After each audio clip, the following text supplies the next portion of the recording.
Today, Lord Franchise partook in some gym activities. While he was on the tricep machine, he saw that today at the gym was Thickum Thursdays. There was a lot of thickums in that gym today. Lord Franchise almost couldn't help himself to partake in some thickums.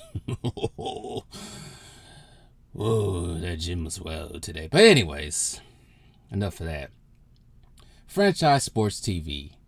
Back again with another video, and also back again with another top 5 players all time from all 30 teams.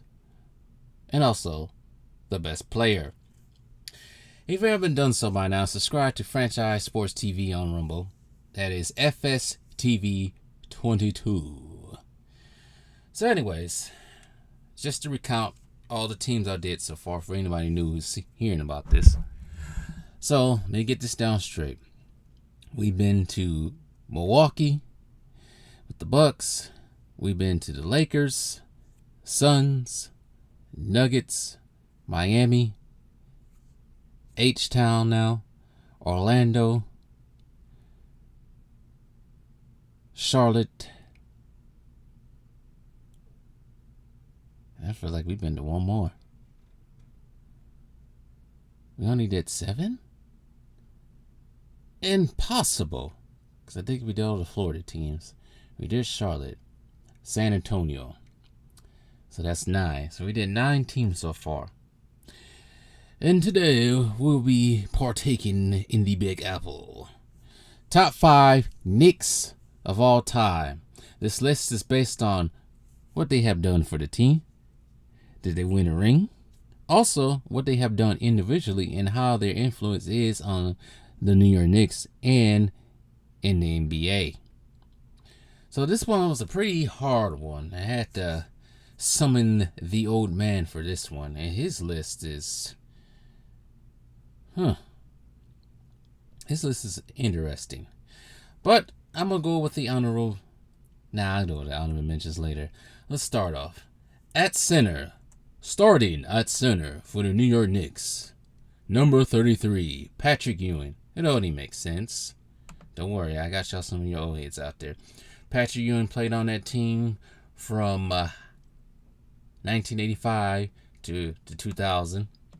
Spent majority of his career on there before he went to the Seattle Sonics for 1 year and then closed his career out with the Orlando Magic when he was basically, out of there.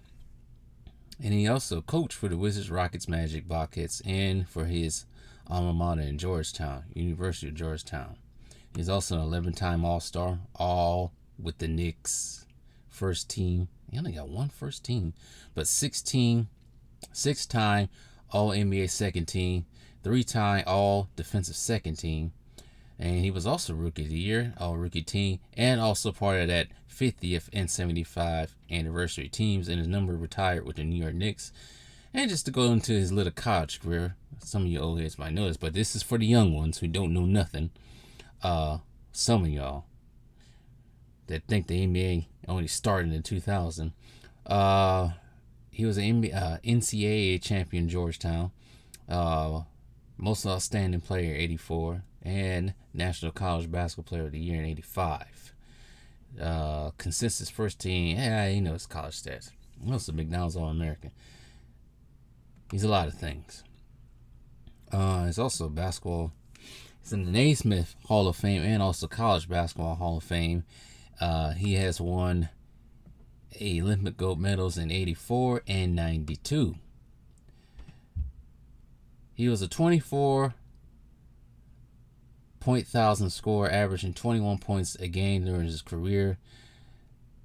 Accumulated 11,000 rebounds, averaging 9.8, 2,000 blocks at 2.4 for his whole entire career. Believe it or not, Patrick Ewing, especially in his prime, he was legit and he was a beast. The only thing about Patrick Ewing, he was pretty much, you could say, overshadowed somewhat by Hakeem Kareem during the 80s. His stardom, especially when he had Jordan as well and Barkley, all those, his stardom was kind of overshadowed. But like I said, he was legit and he was a badass in his prime. For most people born in the 90s, we didn't get to see him in his prime. I remember him along with Allen Houston, Latrell Sprewell, and him taking that 8th seed Knicks to the finals, only to lose in 5 to another great two players, all-time players, in Tim Duncan and David Robinson. So, at the center position, there is Patrick Ewing. Now, the power forward position, it was kind of hard to figure this one out. It could have been anybody. It could have been anybody. Go back to Ewing right quick. Just further his case, Ewing's case every year for a score. For almost, like I said, almost every year that he was in the NBA up until he went to Seattle. Oh, shoot, I'm not even going to go to Seattle. Up until probably the 97-98 season, he was a 20-point per scorer. His highest average was 28.6 in the 89-90 season, playing all 82 games, which he played 3 times out of his whole entire career. The majority of the time, he played most of his games. And during the playoffs, he was also a 20-point scorer, and his highest being in the 1990 playoffs at 29.4, averaging 20.2 points per game for his whole entire playoff career as well. Hold on right quick. Damn it. All right. For at the power forward position, moving on, I had to put Willis Reed in there because he did play a little bit power forward and center. We all know Willis Reed for coming out when times were rough, when he had that, I think it was a broken leg, came out there and played on that broken leg, came out there and won the finals for the Knicks. Willis Reed recently just passed away back in March as well. But he was drafted by the New York Knicks in 1964, second round, 8th overall pick. Played his entire career with the Knicks from 1964 to 1974. We cannot forget he's a 2-time NBA champion, 2-time NBA Finals MVP, regular season MVP, a 7-time NBA All-Star, All-Star Game MVP, All NBA first team, 4-time All NBA second team, NBA All Defensive Team first team once, Rookie of the Year, just like Patrick Ewing, Rookie team, and also part of the 50 and 75th anniversary teams. Can't discount putting him on there, Willis Reed, because he was crucial in the first Knicks finals win over the Los Angeles Lakers against Wilt Chamberlain, Jerry West, and Elgin Baylor.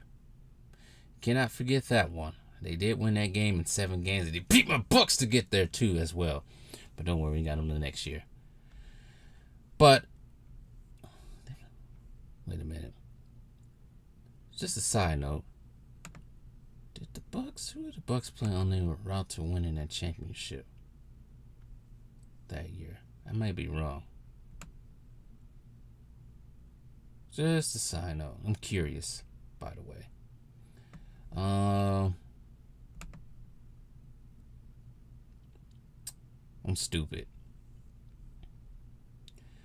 They played the Warriors in the semifinals, and then they played the Lakers, and they played the Wizards, or Bullets, actually, to win it all that year. Sorry, I just had to look that up. Sorry, go back to Knicks now. But Willis Reed, I cannot discount him, cannot leave him off the list at all. Can't do it. Won't do it. Should not do it. But for the second championship they won, not the second.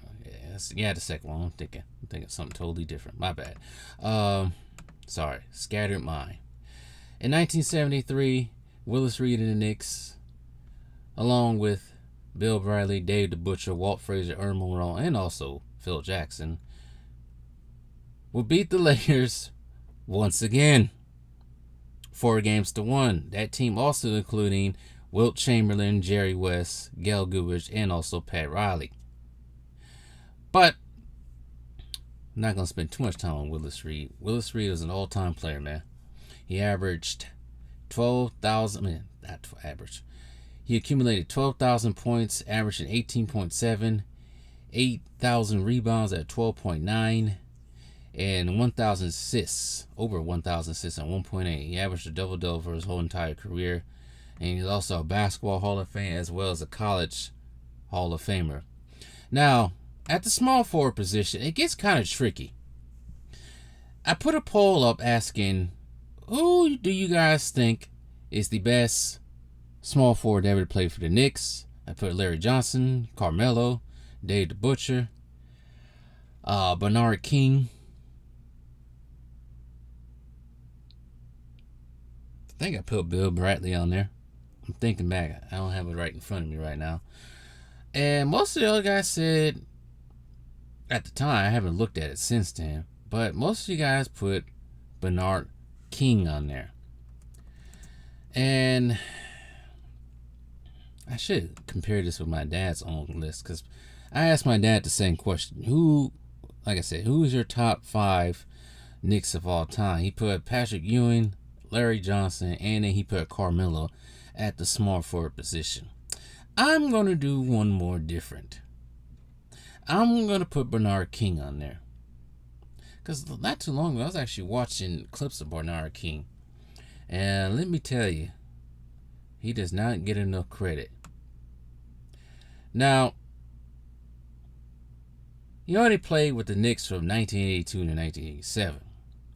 He was drafted by the New York Nets. The New York Nets. And 1977, first round at 7th overall pick.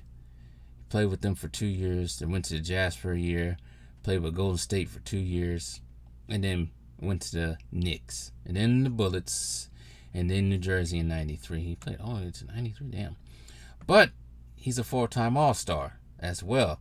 And he accumulated most of his All-Stars, at least 3 of them, with the Knicks. He got one more All-Star with the Washington Wizards. Well, I should say Bullets, not Washington Wizards. He's a 2-time NBA first team, All-NBA second team, All-NBA third team. Well, that was on the New Jersey Nets. Majority of his first team and second team was on the Knicks. He was an NBA. Well, let's see here. It actually could be. Never mind. That was with the Golden State Warriors. Never mind. I'm tripping. But he won NBA Comeback of the Year. That was with the Warriors as well.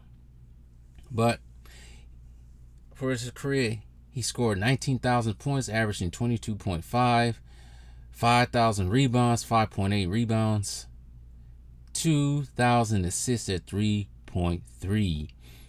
He was a beast.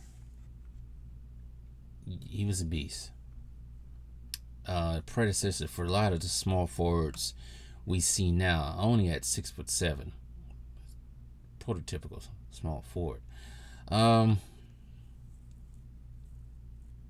Actually, for the Knicks, on February 1st, 1984, Bernard King made history by becoming the first player since Rick Barry in 1967 to score at least 50 points in consecutive games. He scored 50 points for 20 for 30 shooting with 10 free throws and 117-113 Knicks victory over the San Antonio Spurs on July 31st. And he followed up with another 50-point performance at Dallas, setting a now defunct Reunion Arena single game scoring record in the process. And he scored 11 points in both in first and second quarters and 14 points in both the third and fourth quarters. And he drew 13 fouls on the Dallas Mavericks, including Mark McGuire, who fouled out. King shot 20 for 28 from the field with 10 free throws and a 105-98 win over the Mavericks. The next season, on Christmas Day in '84, King led up the New Jersey Nets for 60 points in a losing effort, becoming just the 10th player in NBA history to score 16 more points in a single game. King also had scored 40 points by halftime, finished the game with 19 of 30 shooting from the field and 22 from 26 from the free throw line. Now, what got Bernard King during the prime of his career, he suffered a terrible right leg injury. He planted under the hoop. He planted under the hoop. I know how that goes. But he planted under the hoop, attempting to block a dunk by Reggie Theus of the Kansas City Kings. And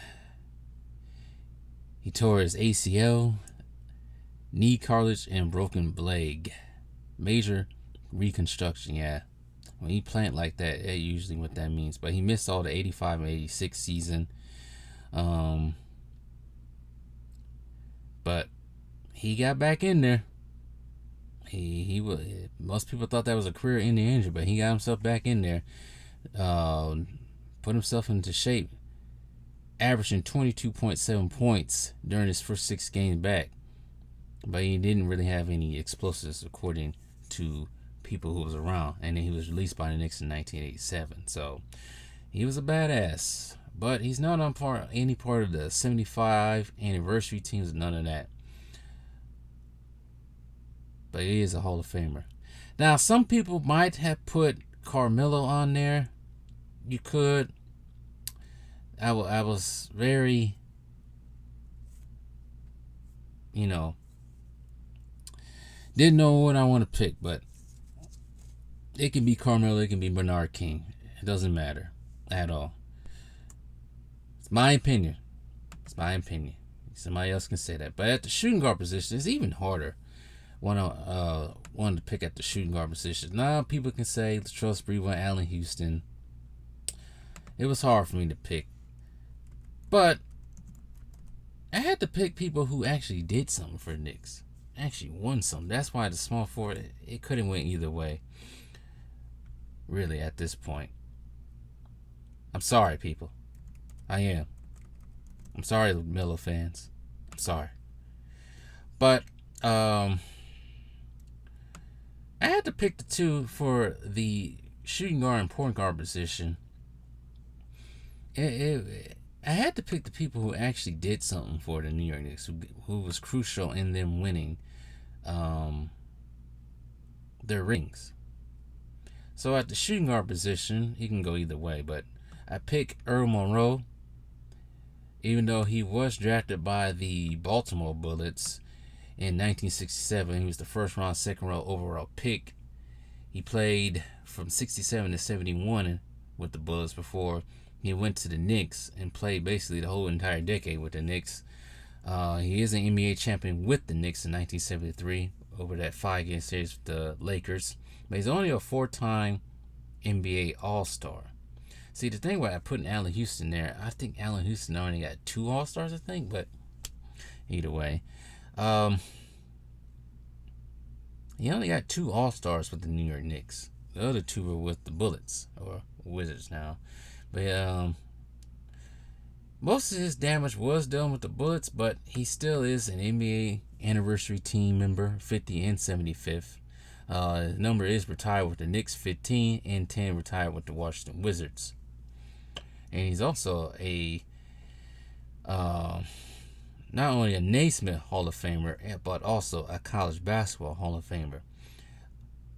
Earl Monroe scored 17,000 points, averaging 18.8, 2,000 rebounds, averaging 3 rebounds, and 3,000 assists, averaging 3.9. So, but at the point guard position, put Walt Frazier. It's the only way to go with that one. It could, like I said, it could have been a lot. Some people could put John Starks in that position as well, but it's so hard when it comes to picking these things. So many people you can put in there, but Walt Frazier. We all know about Walt Frazier. He was drafted by the New York Knicks in 1967, first round, 5th overall pick. Played with the Knicks from 1967 to 1977, and played his last 2 years with the Cleveland Cavaliers.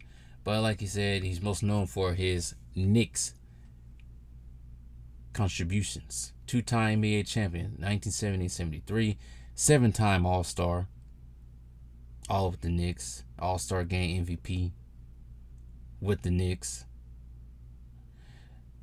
Four-time NBA First Team, all with the Knicks. Second-time, two-time I should say, All NBA Second Team with the Knicks. Seven-time NBA All Defensive First Team with the Knicks. Rookie First Team, and also part of the 50th and 75th anniversary teams, number retired by the New York Knicks. And he's also a Hall of Famer, of course, and college basketball Hall of Famer. He scored over 15,000 points, averaging 18.9, 4,000 rebounds, 5.9, 5,000 assists at 6.1. So there it is, with the total list of New York Knicks of all time. 5 New York Knicks of all time. Frazier has held the Knicks franchise record for most games, 759 minutes played, 28,000 minutes played, almost 29. Field goals attempted, 11,000. Field goals made, 5,000. Free throws attempted, 4,000. Over 4,000. Free throws made, 3,000. Assists, 4,000. Points, 14. But fortunately, Patrick Ewing broke some of those records. But Frazier's assists is still around. Records is still around. After the 76-77 season, he was traded to Cleveland. Played most of his time, last 2 years there. So there's honorable mentions as well. And Walt Frazier averaged 23.2. His highest average in 1971, 1972. Season before he would win again against the Lakers. But anyways, let's go. Honorable mentions. There's a lot of them. Like we said, we could have put Carmelo's list. Dave the Butcher, Bill Bradley, Latrell Sprewell, Allen Houston, Larry Johnson. So many others. Marcus Camby. Shoot. I don't know if I want to put Morris Stoudemire, but Morris Stoudemire, I guess. Jeremy Lin. So many people you can put on there. I think my dad's list, let me recount my dad's list one more time. I think it was, he had Patrick Ewing, Larry Johnson, Carmelo, Allen Houston, and John Starks. I think that's who he had on his list. So, just to recount my list one more time. At the center position, Patrick Ewing. Powerful at the forward positions. Willis Reed, Bernard King, and the guards, Walt Frazier and Earl Monroe. And it's the same with somebody from the 90s. I don't know. It's still hard to put those people over, like Allen Houston, over people who actually did something. I would say Allen Houston didn't do anything. He did get the Knicks to the finals. Helped Nick get the Knicks to the finals. The last finals appearance in '99, but it's hard to put them over people who actually did something and won it all for them. But this is the hardest part I'm having as well. As far as like the best player who ever played for the Knicks, and if we don't go skill wise, so hard. Even accomplishment wise is even hard. I guess accomplishments would be Patrick Ewing, but it's kind of hard to pick that. As well, so many people have played for the Knicks. So it can be Carmelo, it can be Patrick Ewing, it can be Walt Frazier, it can be Dave Bush, Bill Bradley, it can be anybody for this list. So and that concludes my list right there. The Knicks one was kind of a challenge for me. Because one thing, I don't really pay attention to the Knicks like that. But the Knicks are a historic team, so you gotta pay attention to them. It's just sad that they haven't. Well, they're trying to get back to some relevancy, but for the last 20-something years, they've just been. Yeah, you know. But anyways, this one's kind of long. Tell me what you guys think.